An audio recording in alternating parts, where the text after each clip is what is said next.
क्या आप भी बड़ी बजट की बेहतरीन सुपर हीरो मूवीज देख देख के थक चुके हैं और सुपर हीरो मूवीज को एक अलग ढंग से देखना चाहते हैं? वेल, आज की इस वीडियो में हम बात करने वाले हैं 8 सुपर हीरो मूवीज के पैरोडी के बारे में, जो एक्चुअली अपने आप में काफी ज्यादा यूनिक और बहुत बार फनी हैं, बट नॉनदलेस ये आपको सुपर हीरो मूवीज को देखने का एक अलग ही नजरिया देंगे। तो फिर देर किस बात की? हे गाइस, मेरा नाम है पंकज सागर और आपको स्वागत है गेमों को हिंदी की एक और फ्रेश वीडियो में। Now without wasting any more time, let's get started.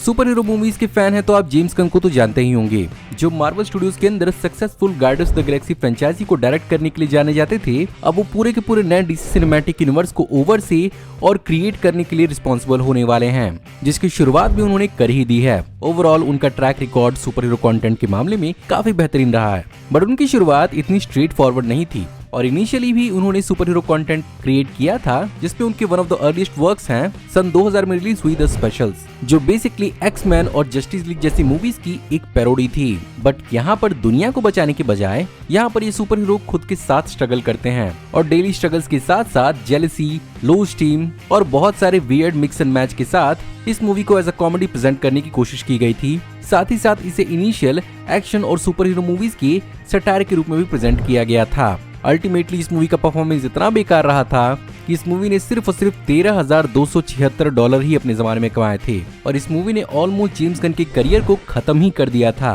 But of course James Gunn ने खुद को दूसरी और क्रिएशन और कॉमेडी से अलग साबित किया।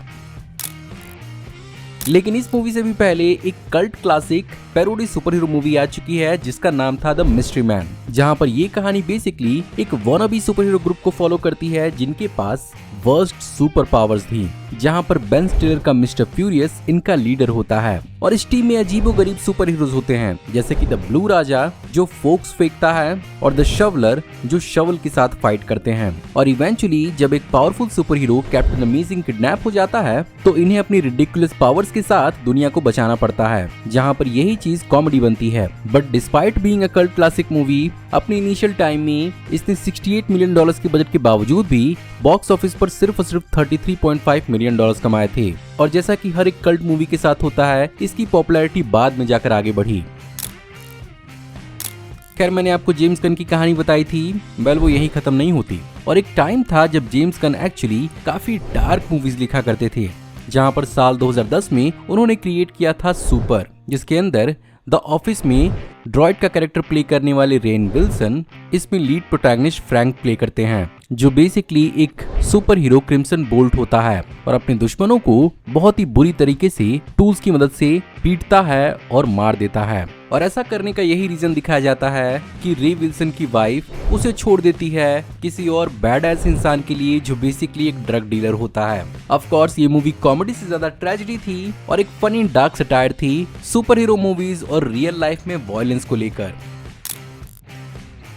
अब इस बात की बहुत ज्यादा पॉसिबिलिटी है कि इस पर्टिकुलर मूवी को आप में से बहुत सारे लोगों ने देखा होगा, जो बेसिकली थी 2005 की स्काई हाई, जिसके अंदर बेसिकली विल स्ट्रॉन्गहोल्ड एक ऐसे स्कूल में एंट्री लेता है जिसके अंदर सुपर हीरो बनना शुरू करते हैं और उनकी पावर के हिसाब से उन्हें मेन हीरो या साइड किक के रूप में सॉर्ट किया जाता है। बट विल की यहीं पर प्रॉब्लम ये है कि बावजूद उसके दोनों माँ बाप सुपर हीरो थे, उसके पास कोई पावर नहीं होती। बट डेफिनेटली क्लाइमैक्स तक चीजें चेंज होती हैं और इस मूवी के अंदर एक प्लॉट ट्विस्ट भी देखने को मिलता है।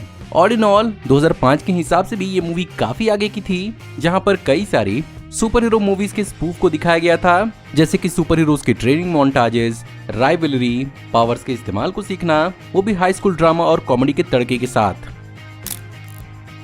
वैसे तो इनक्रेडिबल्स डिज्नी की ओरिजिनल क्रिएशन थी, बट ऑफ कोर्स इसके पावर्स को एक्चुअली बहुत जगहों से उठाया गया था और ऑफ कोर्स ये ओवरऑल स्पूफ ही थी पूरे के पूरे सुपर हीरो फैंडम को लेकर। For example the Incredibles family बिल्कुल मार्वल के फैंटास्टिक 4 की तरह थे, बट इनमें powers Superman, mister elastic, flash और सू रिचर्ड्स के मिसिस फैंटास्टिक का एमैलिगेशन था, जहां पर इसकी सेटिंग और टाइम पीरियड को 1960s की ओरिजिनल कॉमिक बुक का एक होमाज दिया गया था। बट फिर भी ये अपने आप में काफी सक्सेसफुल साबित हुई, पावर्स, जिम्मेदारी और सुपर हीरोज की रेगुलर लाइफ के शॉर्टकमिंग्स पर कमेंट्री करके, और दोनों की दोनों ही मूवीज डिज्नी की सबसे बेहतरीन मूवीज में से एक हैं। क्या होगा अगर एक इंसान अपने ही घर में बैटमैन की तरह एक विजिलेंटी बनने की कोशिश करे?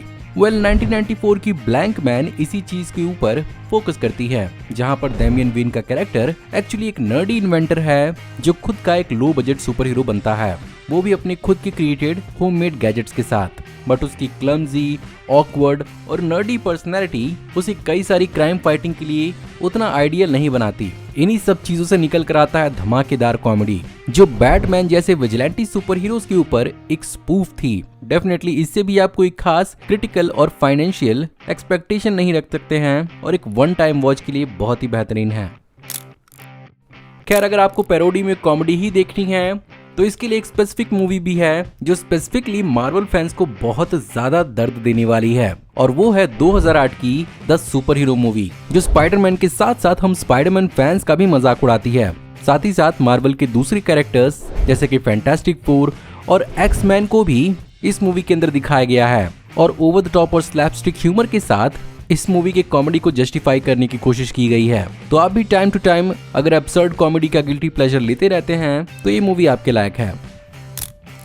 जब बात नंबर 1 की आती है तो भले ही इस मूवी सीरीज को रूल आउट कर दिया जाए as parody movies, but actually ये मूवीज अपने आप में सुपर हीरो मूवीज हैं, जहां पर किक एस बेसिकली एक ऐसे लड़की की कहानी होती है जो सुपर हीरो से इंस्पायर होकर खुद सुपर हीरो बनने निकलता है। लेकिन जब उसे पता चलता है कि रियल लाइफ में सुपर हीरो बनना कितना मुश्किल है तो वो हार नहीं मानता, बल्कि पलट के और ताकतवर होता है और अपने साथ साथ कुछ और पागलों को जोड़ता है। भले ही कितना ही सिंपलिस्टिक वे में आपको मैंने इस मूवी सीरीज को समझा दिया हो, बट मेरे हिसाब से एक बहुत ही अंडररेटेड सुपर हीरो मूवीज हैं जिनका अपना सिनेमैटिक यूनिवर्स जरूर होना चाहिए था। सो गाइज, ये थी आज की वीडियो। मैं उम्मीद करता हूँ आपको आज की वीडियो पसंद जरूर आई होगी, और अगर आपको आज की वीडियो पसंद आएगी तो प्लीज वीडियो को लाइक जरूर करिएगा। कमेंट्स में आप बताइए कि आपको और कौन कौन सी पैरोडी मूवीज के बारे में मालूम है और आप इस चैनल पर और क्या क्या देखना चाहेंगे। वैसे अगर आप इस चैनल पर नए हैं तो प्लीज चैनल को सब्सक्राइब कर लीजिए, क्योंकि हम ऐसी ही ऑसम वीडियो इस चैनल पर लाते रहते हैं। मैं जल्द ही आपको एक नई वीडियो में देखने को मिलूंगा, तब तक आप हमारी इन वीडियोस को एंजॉय कर सकते हैं। Thank you for watching, see you in the next video. Till then take care, good bye.